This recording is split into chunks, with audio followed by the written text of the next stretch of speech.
Hello everybody, it is me, GamePenguin21, and today, oh boy, another dev deciding to take a stab at the reasons why their console exclusives must remain exclusives. Oh boy, this one's going to be a very different one and a very difficult and more interesting one to talk about because I feel like we've been here before, a number of times actually, talking about how devs make very dumb-ass marketing statements and things like that, but overall, this right here is probably one of, if not the dumbest reasons as to why. Though not legally unfounded, there is reasons for them not wanting to do what they wanted to do, but the reasons for exclusivity, this is probably the worst one by far, and made by a very weird but familiar-ish face if you've watched this channel for a bit. With that being said, if you like what it is that I do, want to support me in any other way, shape, or form other than to like and subscribe, which is always enough, links down in the description below. But let's look at the actual statement made by Team Kill Media. Team Kill Media, on their official dev Twitter, by the way, says, for those asking about a PC version of Code Violet, which is the game that they are currently in the process of releasing, the reason we are not bringing it to PC is we do not want anyone modding vulgar versions of the main character as well as other characters in the game. We hold our voice actress and actors with high regard as well as our artistic vision for the game and story, and reject any form of destroying that with sexual mods, making a joke out of our art, and possibly tarnishing the reputation of our voice actors and actors is not worth the extra money we can make. Now, I'm not going to say that being against mods is a bad thing. Morally, I believe that that is just a very stupid thing, but overall, being against mods is not a terrible decision. It's a terrible decision when you decide to use that to say the reason as to why you can't port the game over to the PC. Now, overall, yes, this game in and of itself is made by Team Kill Media, a very interesting, albeit ambitious group, where if we look at the actual description of the official Team Kill Media Twitter account, it says Team Kill Media LLC is a game studio founded in 2016 by 4 bros. Our goal is to create games for the gamers. At Code Violet Games, at Quantum Error, and at Sonadabone.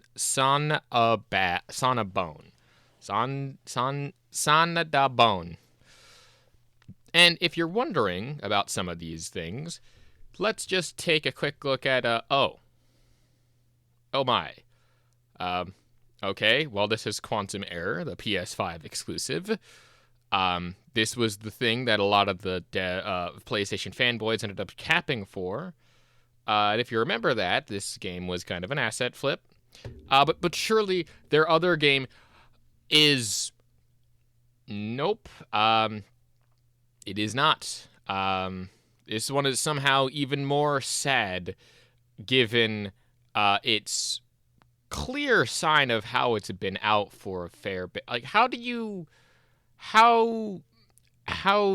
do this? That is so confusing. I'm not even sure what game this is, but it's a little bit concerning. Overall, if you know anything about Team Kill Media, they are the guys who made Quantum Error, and their reasoning for that is because, well, they wanted to push the envelope with Quantum Error, and they thought that the PlayStation 5 was the best place to do that because they are console fanboys masquerading as game developers, pretty much. Now, the reason why I know this is because this pattern of behavior, when we saw them making the other statement where they said about the Quantum Error thing, they had a lot of retweets and a lot of the people quote retweeting them. And you know how I know this is because they quote retweeted, or they basically just retweeted a lot of the responses and a lot of the quote retweets to this statement solely on their main dev Twitter, which... It's not a good look when you have things such as Red Grant with W, Thrill Seeker, no, not that one, with Respect, Big B Wolf, great studio, support this great Dino Crisis-inspired game. Okay, you do realize this is the Quantum Error guys, right? The Quantum Error guys? The dudes who made quantum error, the literal asset flip on PlayStation, and you're capping for this. Am I just taking crazy pills or what? Now, to be fair, I didn't actually know this was the same dev team that did this sort of thing.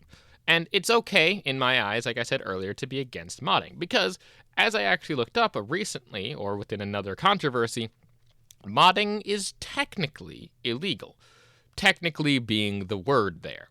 Now, technically it falls under the licensing and agreement systems under the at least Americanized law.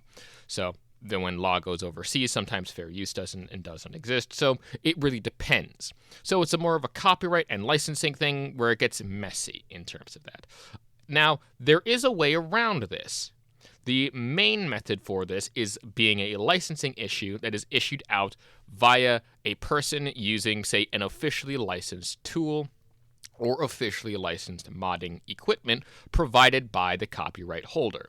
That's the very bare bones basics. So basically, all the Bethesda mods for all of their games are mostly legal because they tend to use the creation tools that Bethesda provides. So all of those are fine under the main licensing media stuff.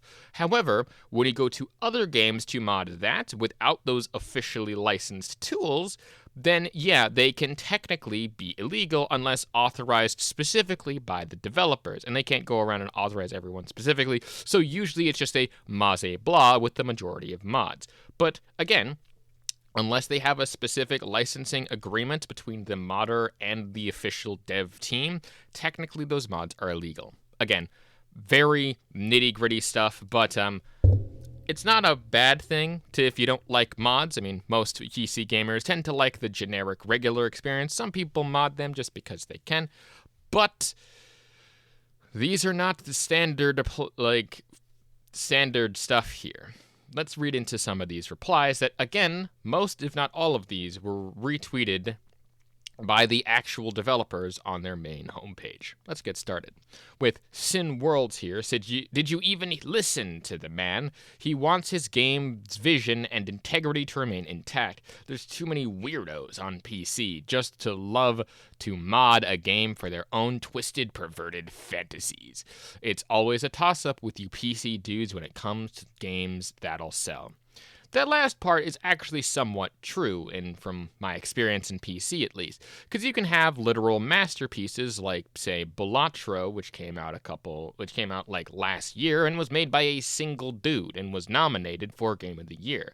Which, let me be clear here, the dude didn't want it to succeed, or he at least didn't think that it would ever succeed with how much of a simple game it was. So there's that. So it really depends, and it's always a toss-up whenever you publish any game to any platform, whether or not it'll sell. So it's not just to the PC games. Next up here with Thanatus YT says, while I lament a game not being more widely available to customers, or consumers in this context, my bad, a studio is under no obligation to make their game open to mods, as it is console gaming is a much bigger market share anyway. Folks' responses to this indicate to me the dev team is in the right. Now, the dev team is completely in the right to determine where they decide to publish their game. I'm not going to deny that. I will never, ever deny that. But it's very just stupid to make the decision and say, hey, we're going to do this because we don't want to put mods in our games. Despite the fact that you can more or less mod the official hardware for PlayStation to essentially make it into the PC and possibly mod the game anyway. So you're really not, stopping people from modding the game. And a lot of people in the comments were like, oh, we'll just let them do what they want. And I agree with that as well. I can see both sides here where one might not want to do it and whereas the other one doesn't want to do it. It's just really dumb and stupid and makes no sense at all why you're defending this. Because again, these guys are the same guys that made Quantum Error. And what's all this being against mods bullshit? You don't even have that option on the consoles and stuff. Now, I did want to go into a little bit of the detail about the console gaming having a, quote, bigger market share anyway. Now, this is by no means a huge market share. It's by about $10 billion. This is apparently from a report that I found while I was just doing some casual browsing. You're going to have to trust me on this, as I don't have the actual thing, but it was reported by Icon Era, but it was also reported by other people, so not sure as to how well these numbers are. I looked at the numbers, and yes, the consoles does have a bigger percentage technically, but they have actually lost 4% year over year, whereas PC has only lost 0.2 year over year. So I don't know, Chief. Kind of, to me, seems like that's also true. But also, what's really funny is that if we're talking about percentage-wise, the mobile market has about 50%. So very interesting to see those numbers. Again, if you can find them and look them up, or link them in the description or something, maybe, I don't know. But yeah. Moving on to Gab here with anyone mad about this is so entitled. Sorry. If they did it for the art and this is how they feel it would keep this integrity, it was their right as an artist to just do that. Correct. It is very much in their right to just determine where they're publishing their games. This reasoning is still not above criticism, though, and it will never be above criticism, as critique is also a form, in and of itself, of art, technically. While yes, it might be very harsh critique that I'm giving here, just do note that I'm not saying that the game will be bad. I just think that their past experiences with Quantum Error doesn't put me in the right light to say that this game will be good. I am very vehemently disagreeing with their opinion, but in a constructive manner that I can. And saying, oh yeah, you're mad, therefore you're entitled. No, not really. We just want to play the games in the ways that we do. And if people want to mod it, they should have every right to do so. But again, like I said before, there is a legal precedent that mods are technically illegal under those guidelines of having a licensing problem. So there's also that. Next up here, we actually have Team Kill Media doing a retweet of one of the responses to Team Kill Media, saying, I've never been one for, quote, mods in general, regardless, as I cannot understand when I see some portions of PC gamers claim that game X is better with mods. How? Surely you play these games to play what the developers have created. That is correct.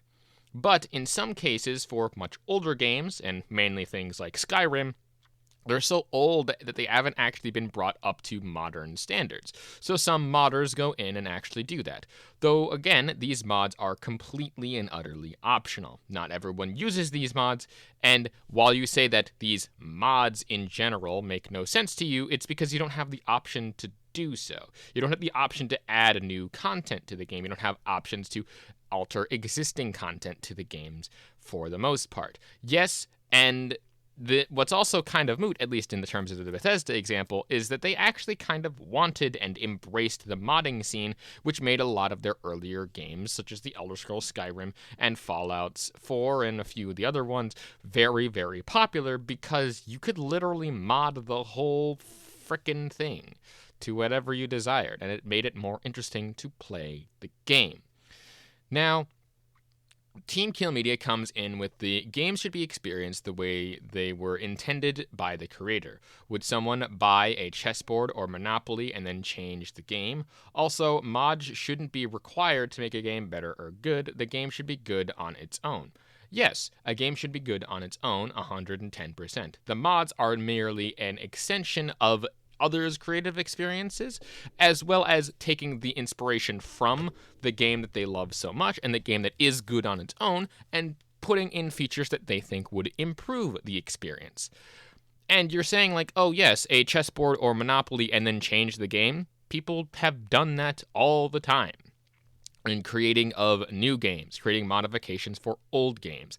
And what's even more funny is With Monopoly specifically, there are specific versions that have alterations to certain gameplay mechanics, and not everyone uses all of the gameplay mechanics or even all of the rules in the actual original versions of Monopoly. So there are usually several house rules that people tend to regulate that have become part of normal play, but are technically speaking modifications to the original rules of the game. Just wanted to point that out there. Also, there is such a thing as 3D chess, so that is a complete modification of the actual original board game, and is also kind of popular with certain nerdy games. Oops. In response to another person talking about, hey, Crap Gamer, Wario, Games and Wario, Kraos Prime, and Jazz, when you won't compromise your game and integrity of people for money, if only developers could do the same. A lot of developers do that, by the way. To bring up Balatro again, the dude literally only listened to feedback whenever he saw it necessary, though he mostly kept his envisions intact. Good criticism and good constructive criticism that can be pulled out of some of the criticisms that was given to this specific statement, in turn, can make things more positive. You are literally only one person. But again, you want to know another person out there that also doesn't compromise their stuff? The people who made Elden Ring and most of FromSoft, most if not all of FromSoft's library is literally them not bending to the rules of nature. And despite all the critiques that they had, they brought a game to market that was literally their pure unadulterated vision, and the main developer himself was like, we can do better. I'm like, that's based as fuck, and he is very good at that. They also had to add, we also have a very specific vision for this game artistically, and we won't compromise on that, period. I'd really like to see it. Sounds interesting, Mr. Quantum Error, guys. Sounds very fun.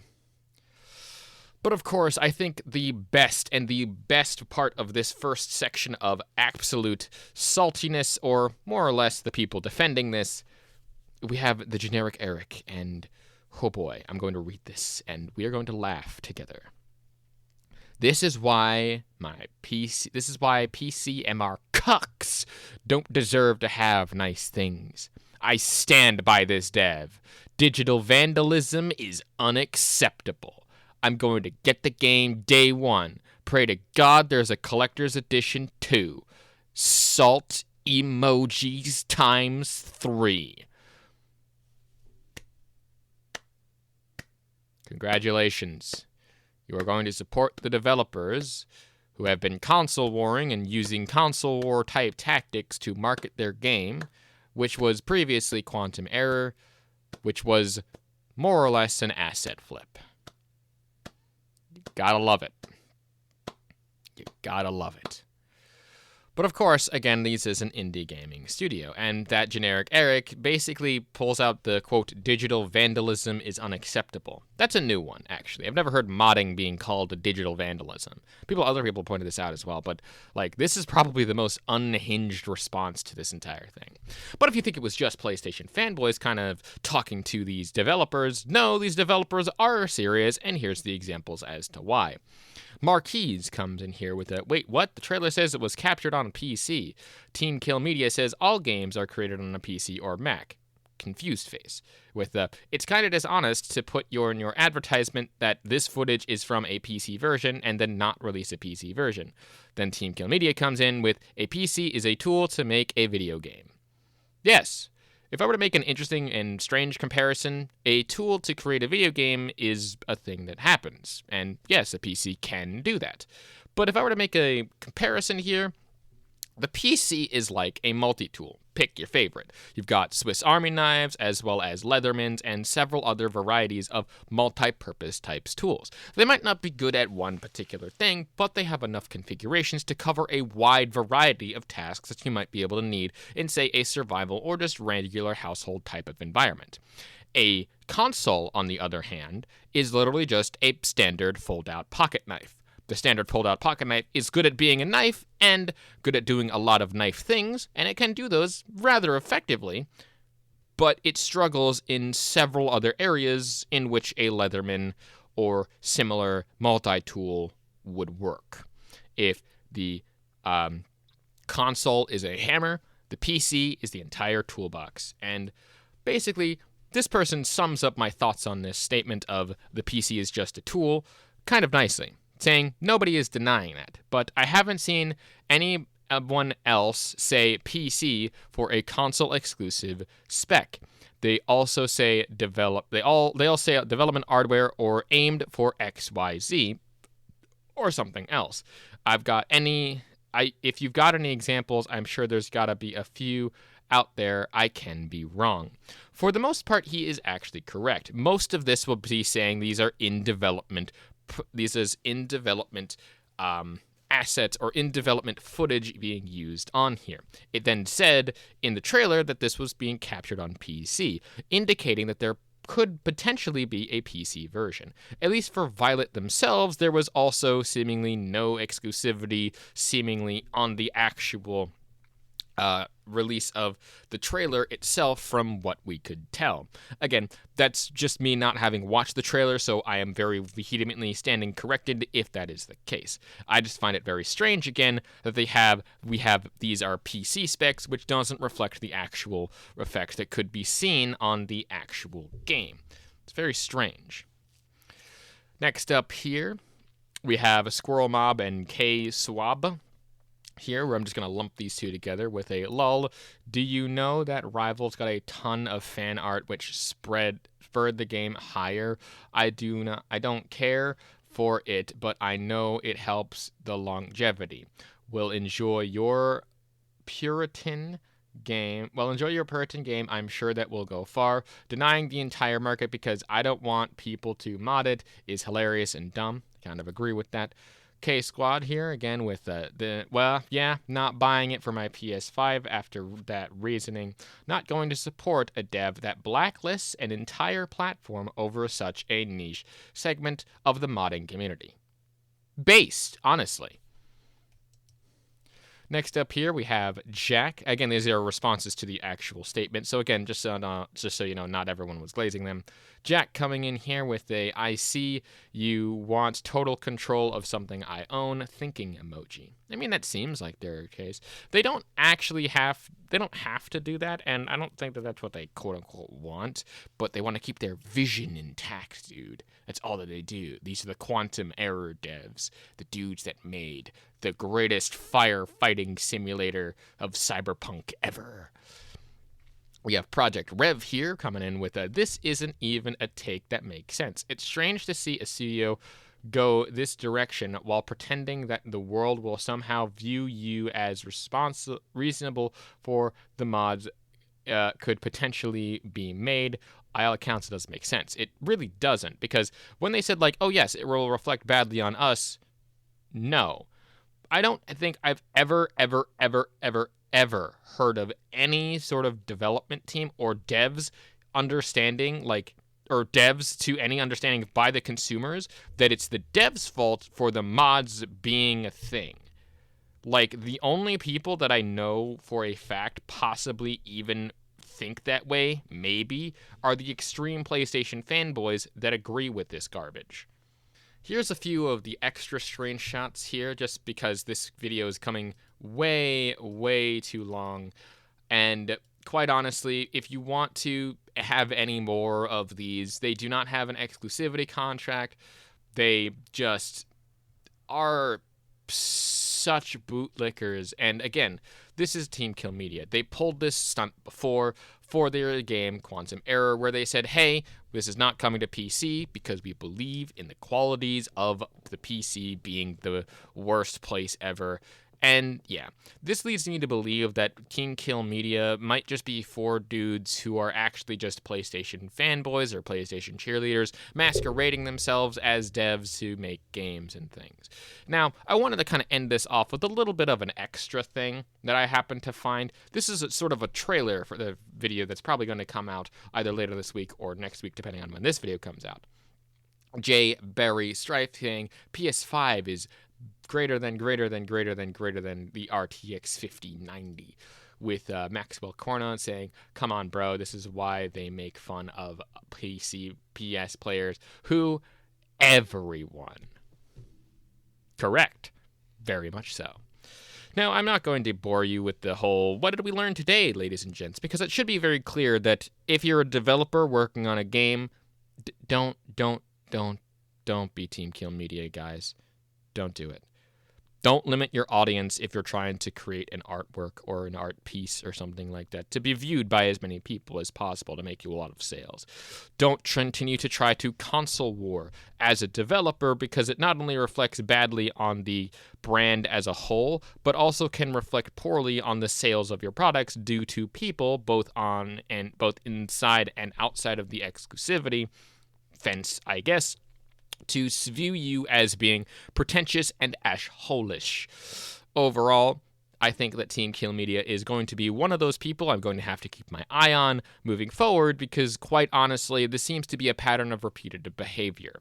With that being said, thank you guys so much for watching. If you made it this far into the video, thank you all for your continued support over this. Happy 2025, or happy first month of 2025.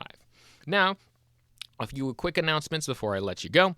The biggest one being that I released Album 6. Yes, I said that I would do it, and here it is. Bored at Work is now officially up, more or less, on the Bandcamp.